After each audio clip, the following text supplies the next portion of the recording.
Hello and welcome back to the channel. In this video I'm going to show you how I put together a charcuterie board. And this is using charcuterie you can buy from the shops for under £20 or $30. It uses some fantastic bits of charcuterie. I've supplemented the board with some of my own charcuterie, but nevertheless, even with the charcuterie I bought, I didn't use all of it on this board.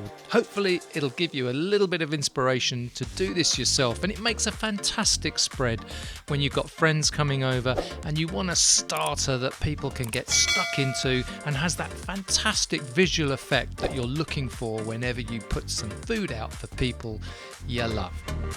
Now I'm using this wonderful olive wood board to present my charcuterie on.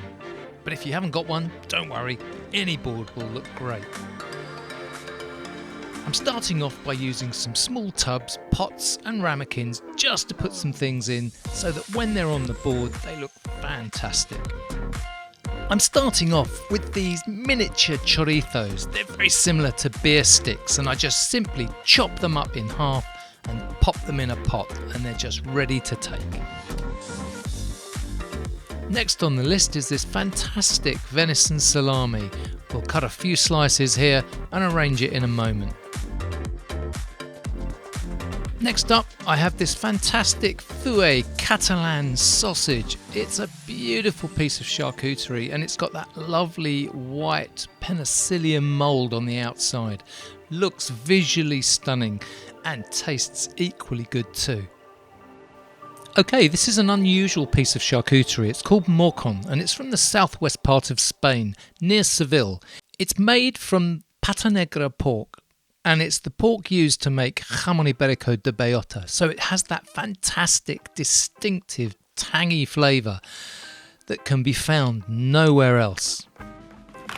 No charcuterie board will be complete without some cheese, and I've got some manchego cheese here. All I'm going to do is dice it into 1 centimetre cubes, pop it in a ramekin, and that's ready to go straight onto the board. Another favourite of mine is gorgonzola. Now this is a bit more tricky because it's quite a soft cheese, so you have to be very delicate when lifting it out of its container and popping it straight on the board, and I'm not using the whole pack here, just a small sliver. Here I'm just taking some pre-bought chorizo, and this is Spanish chorizo, and I'm folding it in half and laying it one on top of each other so it can just be placed straight onto the board when everything else is ready.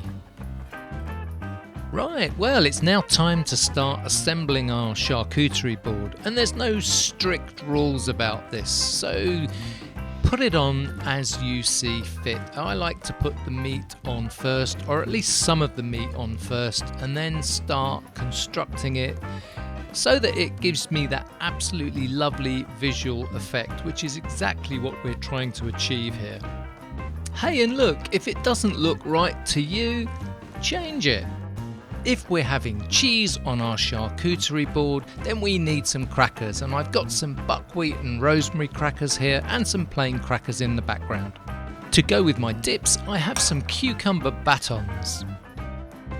Who doesn't love a pork pie? And I've got these wonderful miniature apple and pork pies, and I'm just dividing them into quarters and placing them straight onto the board.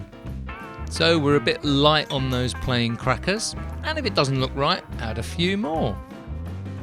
Right, time for a little more meat. Now, I went out and purchased this Italian antipasti selection, and it came with some fantastic Milano salami, which I've got here, folding into quarters and just placing them onto the board to give a contrast with all the other meat that's on there.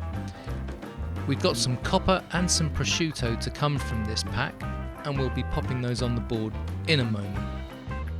As promised, our copper, and copper is taken from the shoulder of the pig, and it's a beautiful solid muscle cut. Looks very salami in cross section, tastes absolutely divine, and well worth having on a charcuterie board. And in my view, no charcuterie board would be complete without prosciutto di Parma. Now, The big issue with buying prosciutto di Parma, especially in a selection pack, is that sometimes it's not packed particularly well and it's quite difficult to separate. But don't worry, even if you tear the charcuterie, it still looks good on the board if you arrange it haphazardly, like I have in this example.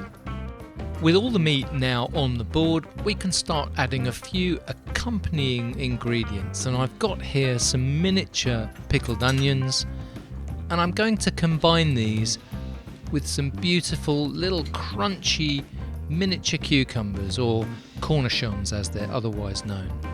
So to balance the meats, it's always nice to have a bit of acidity, and that's why we've put the pickles on here. And together with this, I've added here some sun-dried tomatoes and green olives. One of the final things to go on the board is a small tub of hummus. It goes really well with the cucumbers, you can dip the beer sticks in it, goes well with cornichons, and it's fantastic with a lot of other meats as well. Here we're just placing on a few preserved garlic cloves in olive oil. So we're almost there. The very last thing I put on my charcuterie board are some mixed nuts, and here I have some peanuts, almonds, cashews and pistachios, and they look absolutely stunning, and they literally fill in all the little gaps left. Well look, that's the charcuterie board complete, and all for under £20 or $30. It's a real bargain, and it has that fantastic visual impact that everyone looks for when they put together some food. The beautiful thing about this is it's so easy to do, and this is something you can do in the comfort of your own kitchen. If you've enjoyed this video, please do like, subscribe, click that bell icon so you get notified of any future content we upload. And in the meantime, folks, have a good one.